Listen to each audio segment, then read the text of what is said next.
వైవిధ్యానికి care of caves, variety ఈవెంట్లు, వినూత్నమైన థీమ్స్. పూర్తి వివరాలకు చదవండి రేపటి సాక్షి దినపత్రిక. చంద్రబాబు, నువ్వు అఖిలాండ కోటి బ్రహ్మాండ నాయకుడినే నీచ రాజకీయాల్లోకి లాగావు. ప్రపంచవ్యాప్తంగా ఉన్న భక్తజన కోటి మనోభావాలతో ఆటలాడావు. రాజకీయ లబ్ధి కోసం ఏకంగా ఆ వెంకటేశ్వరుడి దివ్య ప్రసాదాన్ని అపవిత్రం చేసే దుస్సాహసానికి ఒడిగట్టావు. సాక్షాత్తు ఆ శ్రీహరిని అవమానించే పాపానికి తలపడ్డావు. అత్యంత పవిత్రమైన తిరుమల లడ్డూ ప్రసాదం అపవిత్రమయ్యే అవకాశమే లేదు. అది తెలిసి కూడా ప్రజల దృష్టిని మళ్లించడానికి బ్రహ్మ కడిగిన పాదమునే రోత రాజకీయాల్లోకి లాగావు. కోట్లాది మంది హిందువుల్ని మానసిక క్షోభకి గురిచేశావు. నీ స్వార్థం కోసం దేవుడితోనే ఆటలాడావు. తమరి బుద్ధి నీచం, ఆలోచనలు ఘోరం, మాటలు హేయమని ప్రపంచం మొత్తానికి తెలుసు. ఇప్పుడు ఆ ఏడుకొండల వాడినే అవమానించే విధంగా కుట్ర పన్ని ప్రపంచవ్యాప్తంగా ఉన్న అఖండ హిందువుల ముందు పచ్చ పాపిగా నిలబడ్డావు. తిరుమల లడ్డూ ప్రసాదం లభిస్తే సాక్షాత్తు ఆ శ్రీనివాసుడి ఆశీస్సులే అని భక్తజన కోటి భావిస్తుంది. చిన్న లడ్డూ ముక్క లభించిన ఆ వెంకటేశ్వరుడి కటాక్షం పొందినట్టు తన్మయం చెందుతారు భక్తులు. అలాంటి పవిత్ర లడ్డు వైపు భక్తులంతా అనుమానంగా చూసే కుతంత్రానికి తెరతీశారు చంద్రబాబు. కేవలం తన స్వార్థం కోసం, రాజకీయ లబ్ధి కోసం కలియుగ వైకుంఠం విశిష్టతనే అపహాస్యం చేసే కుట్ర పన్నారు. లడ్డూ తయారీలో వాడే పదార్థాల నాణ్యతలో కించిత్ తేడా వచ్చినా వాటిని ఎట్టి పరిస్థితుల్లోనూ ప్రసాదం తయారీకి వినియోగించరు, తిప్పి పంపుతారు. అలా తిప్పి వెనక్కి పంపేసిన నెయ్యి రిపోర్ట్ పట్టుకొని లడ్డూలో జంతువుల కొవ్వు కలిసిందని ముఖ్యమంత్రి హోదాలో పచ్చి అబద్ధాలు చెప్పేశారు. ప్రపంచవ్యాప్తంగా ఉన్న హిందువుల్ని రెచ్చగొట్టి దానివల్ల రాజకీయ లబ్ధి పొందాలన్న వెకిలి కుతంత్రాన్ని పన్నారు. అఖిలాండ కోటి బ్రహ్మాండ నాయకుడినే అవమానించే పాపానికి ఒడిగట్టారు చంద్రబాబు. తన రాజకీయ లబ్ధి కోసం కోట్లాది మంది భక్తులను తీవ్ర ఆవేదనకు గురిచేశారు. కుట్రలకు, కుతంత్రాలకు, వంచనకు నిలువెత్తు నిదర్శనంగా దేశ రాజకీయాల్లో తన ఉనికిని చాటుకుంటోన్న చంద్రబాబు ఇప్పుడు ఏకంగా ఆ వెంకటేశ్వర స్వామి పవిత్ర ప్రసాదం మీద పన్నాగాలు పన్నే నీచానికి దిగజారిపోయారు. 2 రోజుల్లో ప్రపంచవ్యాప్తంగా ఉన్న కోట్లాది మంది భక్తులను తీవ్ర మనోవేదనకి, ఆందోళనకి గురిచేసిన కుట్రని రచించింది, అమలు చేసింది చంద్రబాబు. తన పాలనను ప్రజలు చీకొడుతోన్న వేళ ప్రజల దృష్టిని మళ్లించడానికి ఆ దేవదేవుడి దివ్య ప్రసాదం మీదే రోత రాజకీయాలు చేసే మహాపచారానికి తెగబడ్డారు చంద్రబాబు. తిరుమల వెంకటేశ్వర స్వామి దివ్య ప్రసాదం మహాపవిత్రం. దాన్ని అపవిత్రం చేసే అవకాశం ఏమాత్రం లేదు. ఈ నిజం తెలిసి కూడా కేవలం తన పొలిటికల్ మైలేజ్ కోసం వైఎస్ఆర్సీపీ మీద విషం కక్కుతూ దేవదేవుడి లడ్డూ ప్రసాదాన్ని అవమానించారు. తిరుమల తిరుపతి దేవస్థానంలో లడ్డూ ప్రసాదాల తయారీ కోసం వినియోగించే సరుకుల కొనుగోలుకు ఒక పకడ్బందీ పద్ధతిని దశాబ్దాలుగా అమలు చేస్తున్నారు. ఆ క్రమంలో లడ్డూ ప్రసాదానికి వినియోగించే నెయ్యిని ఎవరైనా సరఫరా చేయడానికి టెండర్ పొంది ఉంటే వారు తమ నేతితో పాటు అది ప్రమాణాలకు అనుగుణంగా ఉందని national accreditation board of labs నుండి సర్టిఫికేట్ పొంది ఉండాలి. ఆ సర్టిఫికేట్ను టీటీడీకి సమర్పించాలి. ఆ తర్వాత టీటీడీ నిపుణులు ఆ నేతిలో 3 నమూనాలు సేకరించి వాటిని పరీక్షిస్తారు. అందులో ఏమైనా తేడా ఉంటే వెంటనే ఆ నేతిని వెనక్కి పంపేస్తారు. దాన్ని వినియోగించే ప్రసక్తే ఉండదు. National accreditation board for labs certify చేసిన సంస్థ నుంచి ప్రోడక్ట్ క్వాలిటీ సర్టిఫికేట్ తీసుకొని రావాలి. రూల్ వచ్చిన తర్వాత ఇక్కడ టీటీడీలో ఆ ట్యాంకర్లో 3 శాంపుల్స్ తీసుకుని 3 రిపోర్ట్స్ పాస్ కావాలి. ఇది routine process, compulsory process for anybody. ఈ 3 టెస్టులు పాస్ అయిపోయిన తర్వాతనే ఆ నెయ్యి కానీ, ఆ ఇంగ్రీడియంట్స్ కానీ ఏదైనా కూడా ప్రసాదంలో వాడడానికి టీటీడీ వాడకంలోకి తీసుకుని వచ్చేదానికి బండిని ముందుకు పంపిస్తారు. లేకపోతే vehicle it self will not even go forward. ఎవరు ముఖ్యమంత్రిగా ఉన్నా, ఎవరి పాలనలో అయినా టీటీడీలో ఇదే పద్ధతి. స్వామివారి ప్రసాదాల తయారీకి వినియోగించే ప్రతి పదార్థంలోనూ కించిత్ కూడా నాణ్యతా లోపం లేకుండా చూస్తారు. ఈ ప్రక్రియలో భాగంగానే ఈ ఏడాది జూలై 12న చంద్రబాబు నాయుడి ప్రభుత్వ హయాంలోనే టీటీడీకి సరఫరా చేసిన నెయ్యికి సంబంధించి టీటీడీ 3 నమూనాలు పరీక్షించగా అందులో తేడా కనిపించడంతో తిరస్కరించారు. ఆ వెంటనే ఆ నేతి నమూనాలను నేషనల్ డైరీ డెవలప్మెంట్ బోర్డుకు పంపారు. ఎన్డీడీబీ ఆ నెయ్యికి సంబంధించి ఒక రిపోర్ట్ను జూలై 23 కల్లా టీటీడీకి పంపింది. ఆయన ముఖ్యమంత్రిగా ఉండగా శాంపుల్స్ జూలై 12వ తారీఖున శాంపుల్స్ తీసుకున్నారు. వచ్చిన ట్యాంకర్ దాంట్లో నుంచి శాంపుల్స్ తీసుకున్నారు. ఈ శాంపుల్ను 17వ తారీఖున 17th అంటే వాళ్ళ టెస్టులన్నీ చేసి, ఆ 3 టెస్టులు అక్కడే వాళ్ళు చేస్తారు, చేసిన ఆ టెస్టులు సరిగ్గా రాలేదు కాబట్టి ఆ శాంపుల్స్ను 17వ తారీఖున ఎన్డీడీబీకి పంపించినారు, నేషనల్ డైరీ డెవలప్మెంట్ బోర్డుకు. వాళ్ళు 23వ తారీఖున రిపోర్ట్ ఇచ్చినారు, జూలై 23న. అవును, రిజెక్ట్ అయింది. నేను ఒకటే అడుగుతా ఉన్నా, జూలై 23వ తారీఖు నుంచి 2 నెలలు చంద్రబాబు నాయుడు ఏం చేస్తా ఉన్నాడు? 2 నెలల తర్వాత ఇప్పుడు చంద్రబాబు నాయుడు గారి 100 రోజుల పరిపాలన మీద అడ్వర్టైజ్మెంట్ ఇచ్చినప్పుడు ప్రజలు సూపర్ 6 ఏమైంది, సూపర్ 7 ఏమైంది అని చెప్పి ప్రజలు చంద్రబాబు నాయుడు నిలదీస్తూ ఉన్నప్పుడు టాపిక్ డైవర్ట్ చేసేందుకు జూలై 23వ తారీఖున ఇచ్చిన రిపోర్టును ఇప్పుడు తీసి ఆ రిపోర్టును వక్రభాష్యం చేస్తూ ఈ మనిషి నోటికొచ్చినట్టుగా ఇష్టం వచ్చినట్టుగా అబద్ధాలు ఆడడం మొదలుపెట్టాడు. విన్నారుగా, ఇప్పుడు మీరు విన్నదే నిజం, పచ్చి నిజం. దేవుడితోనే నీచ రాజకీయాలు చేసే చంద్రబాబు రోతబుద్ధిని బట్టబయలు చేసే నిజం. జూలై నెలలో టీటీడీ లడ్డూ తయారీకి వచ్చిన నెయ్యిని తిరస్కరించింది. ఎన్డీడీబీ కూడా ఆ నెయ్యి కల్తీ అని తేల్చింది. దాన్ని లడ్డూల తయారీలో వాడనే లేదు. ఆ కల్తీ నెయ్యి అసలు పోర్టు ప్రాంగణంలోకి కూడా ప్రవేశించలేదు.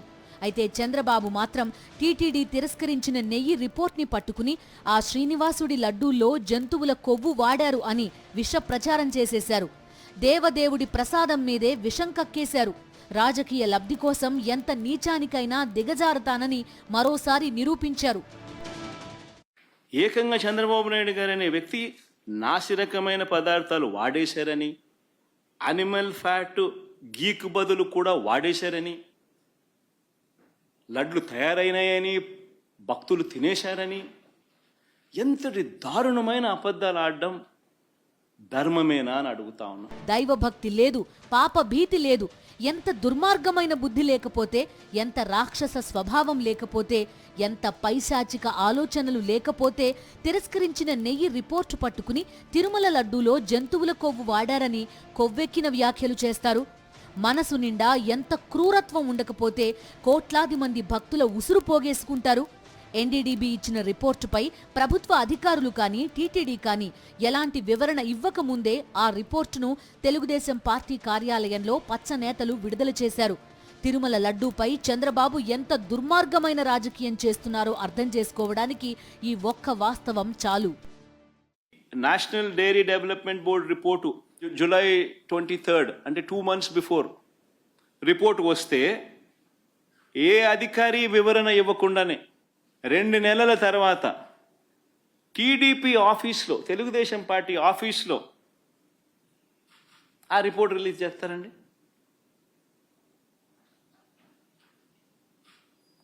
అదే 100 రోజుల ఈయన పాలన మీద అడ్వర్టైజ్మెంట్ ఇచ్చిన రోజు. తిరుమల శ్రీవారి మహాప్రసాదాల తయారీలో వినియోగించే పదార్థాల్లో అణువంత నాణ్యతా లోపమున్నా నిర్దాక్షిణ్యంగా తిప్పి పంపుతారు. వైఎస్ఆర్సీపీ హయాంలో అయినా అంతే, అంతకుముందు చంద్రబాబు పాలనలోనూ అంతే, దానికన్నా ముందు ఉమ్మడి ఆంధ్రప్రదేశ్గా ఉన్న సమయంలోనూ అంతే. కానీ తిప్పి పంపిన పదార్థాల రిపోర్టుని పట్టుకుని ప్రసాదాల్లో కల్తీ జరిగిందని చెప్పడం అంటే ఎంత దుర్మార్గం! అది కూడా ముఖ్యమంత్రి స్థాయిలో ఉన్న వ్యక్తి ఇంత నిస్సిగ్గుగా ఏకంగా భగవంతుడినే తన రాజకీయ స్వార్థం కోసం వాడుకోవాలని కుట్ర పన్నడం చూసి భక్తులు ఆగ్రహంతో రగిలిపోతున్నారు. ఏడుకొండల వైభవాన్ని కించపరిచే కుట్రకి దర్శకుడు చంద్రబాబే. ఆ శ్రీనివాసుడి దివ్య ప్రసాద పవిత్రతని అపవిత్రం చేసే కుతంత్రానికి రచయిత చంద్రబాబే. కేవలం 100 రోజుల పాలనలోనే ఆంధ్రప్రదేశ్ని ఆటవిక ప్రదేశ్గా మార్చేశారు చంద్రబాబు. ఏపీకి పట్టిన దుస్థితిని చూసి దేశమంతా నివ్వెరపోతూ ఉంటే 5.5 కోట్ల మంది ఏపీ ప్రజలు అల్లాడిపోతున్నారు. హింస, హత్యలు, విధ్వంసం, రెడ్ బుక్ రాజ్యాంగం, కానరాని సంక్షేమం, కనిపించని అభివృద్ధి, మళ్లించిన వరద, తుంగలో తొక్కిన హామీలు, ఇన్ని దారుణాల నుంచి ప్రజల దృష్టిని మళ్లించడానికి 100 రోజుల పాలనపై ప్రజల చీత్కారాలను దాచేయడానికి ఏకంగా ఆ వెంకటేశ్వర స్వామి మీద నీచ రాజకీయాలు చేసేశారు చంద్రబాబు. తిరుమల పవిత్రతని కాపాడడానికి వైఎస్ఆర్సీపీ హయాంలో ఎన్నో కార్యక్రమాలు చేపట్టారు. 2019 నుంచి 2024 వరకు టీటీడీ చైర్మన్లుగా వ్యవహరించిన వైవి సుబ్బారెడ్డి, భూమన కరుణాకర్ రెడ్డి తిరుమల తిరుపతి దేవస్థానం చరిత్రలోనే గుర్తుండిపోయే సంస్కరణలు చేపట్టారు. ఆ దేవదేవుడి సేవలో ప్రతి భక్తుడు తరించిపోయేలా చర్యలు తీసుకున్నారు. అలాంటి వైఎస్ఆర్సీపీ మీద బురద జల్లడానికి వెంకటేశ్వర స్వామినే నీచ రాజకీయాల్లోకి లాగేశారు చంద్రబాబు. నిజానికి ఎన్డీడీబీ రిపోర్ట్ ఇచ్చింది చంద్రబాబు హయాంలోనే. చంద్రబాబు ముఖ్యమంత్రి అయిన తర్వాతే మళ్లీ అలాంటి దారుణాలు జరగకుండా చర్యలు తీసుకోవాల్సింది పోయి పవిత్ర లడ్డూలో జంతువుల కొవ్వు కలిసిందని గలీజు అబద్ధాలు చెప్పి అందుకు వైఎస్ఆర్సీపీ కారణం అనే కుట్రకి తెరతీశారు చంద్రబాబు. ఈ నవనీతి సేవ మొదలైంది. దీనికోసం స్వచ్ఛమైన నెయ్యి తయారీకి కొండ మీద ప్రత్యేక గోశాలను కూడా పెట్టాం. శ్రీవారి ఆలయంలో అర్చకుల జీతాలు రెట్టింపు చేశాం. ఇంకా ప్రసాదాలు తయారు చేసే పాటు కార్మికులకు సర్వీస్ క్రమబద్ధీకరించడంతో పాటు వారి జీతాలు కూడా పెంచడం జరిగింది వైఎస్ఆర్సీపీ హయాంలోనే. చంద్రబాబు దేవాలయాలను కూల్చేస్తే దేశవ్యాప్తంగా జీర్ణ వ్యవస్థలో ఉన్న ఆలయాలను పునరుద్ధరణ కార్యక్రమం కూడా చేసింది వైఎస్ఆర్సీపీ హయాంలోనే. అమరావతిలో ఆలయాన్ని కట్టినా అది వైఎస్ఆర్సీపీనే, వైజాగ్లో ఆలయాన్ని కట్టినా అది వైఎస్ఆర్సీపీనే, భువనేశ్వర్లో ఆలయం కట్టినా అది వైఎస్ఆర్సీపీనే, హైదరాబాదులో జూబ్లీ హిల్స్లో ఆలయాన్ని కట్టినా అది వైఎస్ఆర్సీపీనే, జమ్మూ కాశ్మీర్ చెన్నైలో కూడా ఆలయాలు కట్టినా అది వైఎస్ఆర్సీపీనే.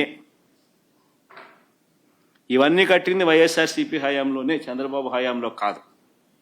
చివరికి అమెరికాలో కూడా ఆలయ నిర్మాణానికి మా హయాంలోనే టీటీడీ సహకరించింది. టీటీడీ తిరస్కరించిన నెయ్యి నిర్దేశించిన నాణ్యతా ప్రమాణాలకు అనుగుణంగా లేదు. అంతేకాని అందులో జంతువుల కొవ్వు ఉందని మొదట టీటీడీ చెప్పలేదు. కేవలం వెజిటబుల్ ఫ్యాట్ ఉందని టీటీడీ ఈవోనే చెప్పారు. ఆ రిపోర్ట్ వచ్చిన తర్వాత ప్రెస్ మీట్ పెట్టి మరి ఆయన చెప్పింది వెజిటబుల్ ఫ్యాట్ ఉందనే. ఆ తర్వాత 2 నెలలకు తన కుట్రకి తెరతీసిన చంద్రబాబు నిస్సిగ్గుగా దేవదేవుడితోనే రోత రాజకీయం చేయడానికి తెగించిన చంద్రబాబు వెజిటబుల్ ఫ్యాట్ బదులు జంతువుల కొవ్వు ఉందని చెప్పేశారు. అంతటితో ఆగకుండా ఆ నెయ్యిని తిరుమల లడ్డూల తయారీలో వాడేశారని పాపపు వ్యాఖ్యలు చేశారు. చంద్రబాబు జంతువుల కొవ్వు ఉందని చెప్పడంతో ఇక తప్పదన్నట్టుగా సెప్టెంబర్ 20వ తేదీన మళ్లీ ప్రెస్ మీట్ పెట్టిన టీటీడీ ఈవో అదే మాట చెప్పారు. టేస్ట్ అనేది మనకు తెలిసిందే, కానీ అరోమా అనేది మనకి కరెక్ట్గా ఉందా లేదా, క్వాలిటీ లేకపోతే మేము మీ మీద చర్యలు తీసుకుంటామని. సో అందరి మేనేజ్మెంట్ వాళ్ళు వచ్చారు, ఒక్కొక్కరు వాళ్ళతో మాట్లాడి చెప్పిన తర్వాత కొంతమంది ఇంప్రూవ్ చేశారు. ఆ శాంపుల్లో అడల్టరేషన్ ఉందని తెలియదు. ఏం అడల్టరేషన్ ఉందంటే వెజిటబుల్ ఫ్యాట్స్ అంటే మనకి వనస్పతి అంటాం కదా, vegetable ghee or vanaspati or whatever, అది కలిసిందని తెలిసింది. ఆ సప్లయర్కి బ్లాక్ లిస్ట్ చేయడానికి షోకాజ్ నోటీస్ ఇవ్వడం జరిగింది. ఈ టెండర్ ట్యాంకర్స్ కూడా 2 ట్యాంకర్స్ ఉన్నాయి, ఆ 2 ట్యాంకర్స్ కూడా రిజెక్ట్ చేయడం జరిగింది. వెంకటేశ్వర స్వామి పవిత్రతను దెబ్బతీశారు. ఎన్నోసార్లు చెప్పాము. అక్కడ ఎంత దుర్మార్గంగా ప్రయత్నం చేశారంటే అంత దుర్మార్గంగా ప్రవర్తించారు. కడాన అన్న దానంలో క్వాలిటీ ఆఫ్ ఫుడ్ లేకుండా చేశారు. దేవుని దగ్గర పెట్టే ప్రసాదం అపవిత్రం చేసే విధంగా ఓసారి బాధేస్తుంది. నాసి రకమైన ఇంగ్రీడియంట్సే కాకుండా ఎనిమల్ ఫ్యాట్ కూడా వాడారని, ఏది గీకు బదులు. ఈరోజు స్వచ్ఛమైన గీ తెమన్నాం, ప్రక్షాళన చేయమన్నాం. నాణ్యత పెరిగింది, ఇంకా కూడా నాణ్యత పెంచుతాం. అల్టిమేట్గా వెంకటేశ్వర స్వామి మన రాష్ట్రంలో ఉండడం మనందరి అదృష్టం. The report says it is adulterated with animal fats. Animal fats adulteration depending on these values, S values. So it is lard, which is a pig fat, then palm oil and beef tallow, then fish oil included, rapeseed, linseed, and all these things. It's like a concoction of all these, and the results are abnormally bad, abnormally low. విన్నారుగా, మొదట TTD EO ఏం చెప్పారో విన్నారుగా, ఆ తర్వాత చంద్రబాబు మాట్లాడిన పాపపు మాటలు విన్నారుగా. ముఖ్యమంత్రి నీచ రాజకీయాన్ని సమర్థించక తప్పని స్థితిలో మళ్ళీ టీటీడీ ఈవో ఏం చెప్పారో అది కూడా విన్నారుగా. కానీ నాణ్యతా లోపం, వెజిటబుల్ ఫ్యాట్ అని మొదట ఈవో చెబితే తర్వాత జంతువుల కొవ్వు అని చంద్రబాబు చెప్పారు. అది ఏ ఫ్యాట్ అయినా ఆ నెయ్యిని లడ్డూ తయారీలో వాడలేదు. నాణ్యతా లోపం ఉన్న నెయ్యిని తిప్పి పంపేశారు. ఇది నిజం. తిరుమల లడ్డూ అత్యంత పవిత్రంగానే ఉంది, ఇది నిజం. కానీ ఈ నిజాలన్నీ దాచేసి దేవదేవుడినే తన కుట్రలోకి లాగేసిన చంద్రబాబు ప్రపంచ వ్యాప్తంగా ఉన్న కోట్లాది మంది భక్తుల ఉసురు మూట కట్టుకుంటున్నారు. రాజకీయ లబ్ధి కోసం ఎంతటి హీనాతిహీనమైన కుతంత్రాలైనా చేస్తానని మరోసారి నిరూపించుకున్నారు. అబద్ధాలు, పచ్చి అబద్ధాలు, దేవుడి మీదే అబద్ధాలు, భక్తుల్ని తీవ్ర ఆందోళన గురి చేయాలని ఉద్దేశపూర్వకంగా చెప్పిన అబద్ధాలు. చంద్రబాబు నాయుడు ఇప్పటిదాకా తన రాజకీయ జీవితంలో చేసిన కుట్రలు, కుతంత్రాలు అన్నీ ఒక ఎత్తు. ఇప్పుడు ఆ వెంకటేశ్వర స్వామిని అవమానించేలా, ప్రపంచవ్యాప్తంగా ఉన్న భక్తజన కోటి కలవరపడేలా పన్నిన ఈ కుట్ర మరో ఎత్తు. పురాణాల్లో భగవంతుడిపైన అభాండాలు వేసిన రాక్షసుల గురించి విన్నాం. భగవంతుణ్ణి అవమానించాలని ప్రయత్నించి భంగపడ్డ రాక్షసుల కథలు చదివాం. కలియుగంలో ఆ కలియుగ వైకుంఠ పవిత్రతనే వెక్కిరించిన పైశాచికత్వాన్ని కల్లారా చూసి రగిలిపోతున్నామని భక్తులు ఆగ్రహంతో చెబుతున్నారు. చంద్రబాబు నీచ రాజకీయాలను 45 ఏళ్లుగా దేశం మొత్తం చూస్తూనే ఉంది. ఇంత దారుణానికి మరో నాయకుడెవరూ తెగించడు అని ప్రజలంతా భావించిన ప్రతిసారి వాళ్లు నివ్వెరపోయేలా మరింత రోత రాజకీయాలకు చంద్రబాబు తెరతీస్తూనే ఉన్నారు. ఇప్పుడు ఏకంగా ఆ వెంకటేశ్వర స్వామినే తన కుట్రలో పావుని చేయడానికి ప్రయత్నించి అడ్డంగా దొరికిపోయారు. కల్తీ నెయ్యి దొరికింది చంద్రబాబు పాలనలోనే. కానీ ఇప్పటిదాకా ఆ కాంట్రాక్టర్ని అరెస్ట్ చేయలేదు. లడ్డూ తయారీలో వాడని ఆ నెయ్యిని వాడేసినట్టు, తిరుమల లడ్డూ అపవిత్రమైనట్టు వెకిలి స్టేట్మెంట్స్ ఇచ్చి మరింత పాపం చేశారు. కోట్లాది మంది భక్తులను మానసిక ఆవేదనకి గురిచేశారు. కానీ చివరికి ఇదంతా చంద్రబాబు కుట్ర అని, కల్తీ నెయ్యి లడ్డూ తయారీలో వాడలేదు, ఆ కల్తీ నెయ్యిని పట్టుకున్నది కూడా చంద్రబాబు దిక్కుమాలిన పాలనలోనే అని సాక్ష్యాధారాలతో సహా బయటపడిపోయింది. వైఎస్ఆర్సీపీ మీద బురద జల్లడానికి, దేవదేవుడి పవిత్రతనే భంగపరచాలన్న చంద్రబాబు దుర్మార్గాన్ని చూసి హిందూ సమాజం మొత్తం చీకొడుతోంది. ప్రైమ్ మినిస్టర్కు లేఖ రాస్తాం, దీని తర్వాత సుప్రీంకోర్టు చీఫ్ జస్టిస్ గారికి కూడా లేఖ రాస్తాం. దీని తర్వాత చంద్రబాబు నాయుడు గారు అనే వ్యక్తి తన రాజకీయ యావ కోసం దురుద్దేశంతో వెంకటేశ్వర స్వామి ఆలయాన్ని భ్రష్టు పట్టించే విధంగా తాను మలాయిన్ చేసే కార్యక్రమం చేయడం ధర్మమేనా? దీని మీద ఎంక్వైరీ జరగాలి, చంద్రబాబు నాయుడు గారికి అక్షింతలు పడాలి అని చెప్పి కూడా లేఖ రాస్తాం. చంద్రబాబు రాక్షస రాజకీయంపై దేశమంతా దుమ్మెత్తిపోస్తోంది. ప్రపంచవ్యాప్తంగా ఉన్న హిందువులు ఈ పైశాచిక రాజకీయాన్ని చీకొడుతున్నారు. ఈ నేపథ్యంలోనే చంద్రబాబు సృష్టించిన లడ్డూ కుట్రపై సినీ నటుడు ప్రకాష్ రాజ్ స్పందించారు.